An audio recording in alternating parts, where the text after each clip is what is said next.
Welcome back. In a landmark move to combat gender-based violence and harassment in the workplace, the GBVF Response Fund with the Presidency, the International Labour Organization, the United Nations Population Fund, UN Women and the Johannesburg Stock Exchange have announced the formation of the Private Sector Coalition Against Gender-Based Violence and Harassment in the Workplace. The PSC was introduced at a Private Sector Symposium held in Johannesburg today. Joining us to discuss this further is Sazini Mojapelo, Gender-Based Violence and Femicide Response Fund CEO.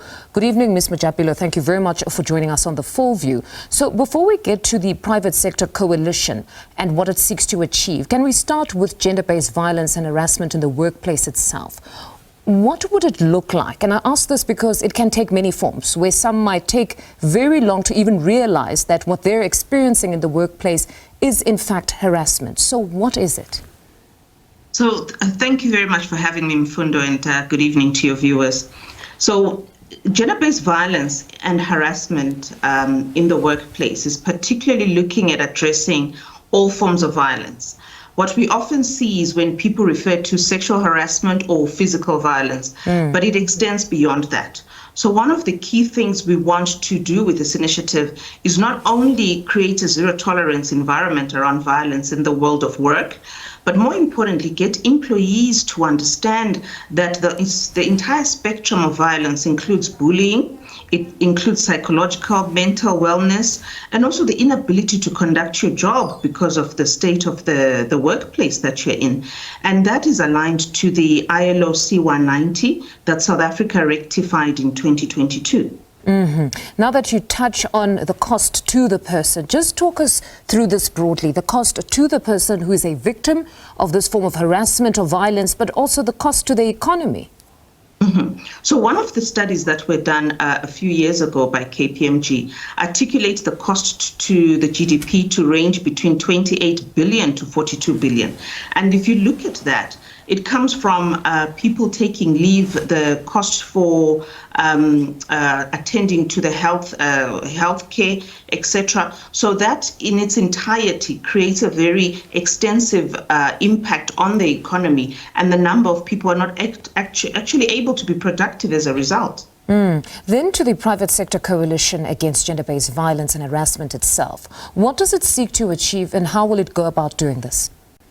So it's particularly geared at trying to get corporate South Africa, private sector companies, whether it's in the world of work and we want to extend it to supply chain, their supply chains, and the communities at large. What it's trying to do is to make sure that companies adopt a three-step framework. This framework includes prevention by making sure that we actively address gender-based violence before it happens in the workplace. Protection by actively enforcing companies to start looking at their policies and procedures and not only adhere to whether a grievance procedure or whistleblowing line. We find that by so doing, the perpetrator and the victim coexist in that work environment and the victim is subjugated further in that workspace. And we want the workplace to actually actively protect people against gender-based violence. And lastly, we want to make sure that there's enforcement and that the perpetrator and whoever else is perpetuating gender-based violence in the workplace is actively dealt with and reformed in the process. Did you get a sense just at the symposium that private sector fully appreciated how important this is morally, but also even for the economy? I think what was quite surprising for us and a welcome response when we engaged with the private sector companies, none were resistant to it. Actually, most companies said to us, this is a very opportune time for us to be doing this. And what we did at the symposium is actually showcase some of the organizations that are doing world-class and best-in-class examples of the work that they're doing. We had the CEO of Vodacom presenting what they're doing as a company, with the CEO, the chairperson of Anglo American, Nolita Fakude, also presenting. We had SPA presenting, and with PwC presenting some landmark moves that they are doing as organizations. What this sought to achieve is to show other companies that by joining the coalition, not only are we able to create communities of practice that will move the sector forward, but we can actually create zero-tolerance environments that are headed by CEOs, and we create champions among CEOs who are actively speaking up against gender-based violence. I think once we get to that spot, we're able to actually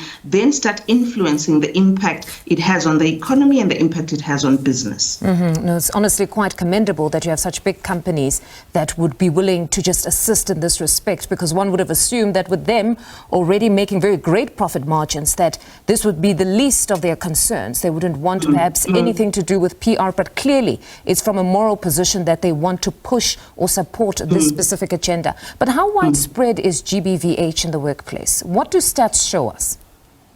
I think the stats are the same as what we see in society general.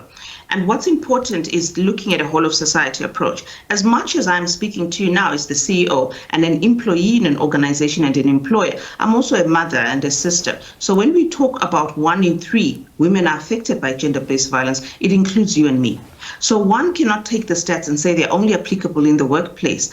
Our ability to eliminate gender-based violence requires us to move beyond just the siloed approach and look at it in particular segments, but actually employ a whole of society approach.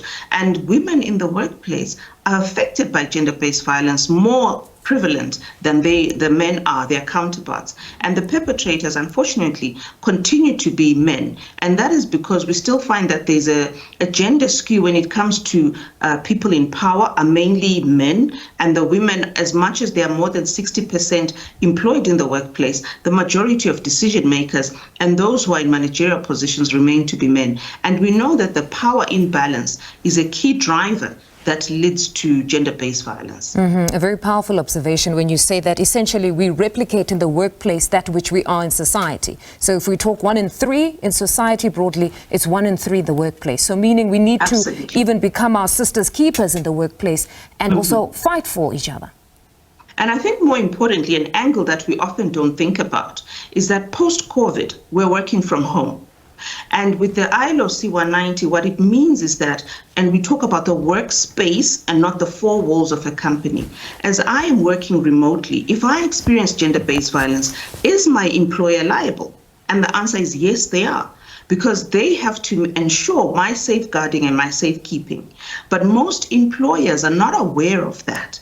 And we find that it's important for us to not only create education and awareness in the world of work and get employers to understand that they need to update their policies and frameworks, but more importantly, start the implementation of those policies and framework and not make it a compliance conversation where it's a tick box exercise, but practically implement programs and initiatives that eliminate gender-based violence and harassment. Sazini, what an insightful conversation. Thank you very much for joining us this evening. That is Sazini Mojapelo, Gender-Based Violence and Femicide Response Fund CEO.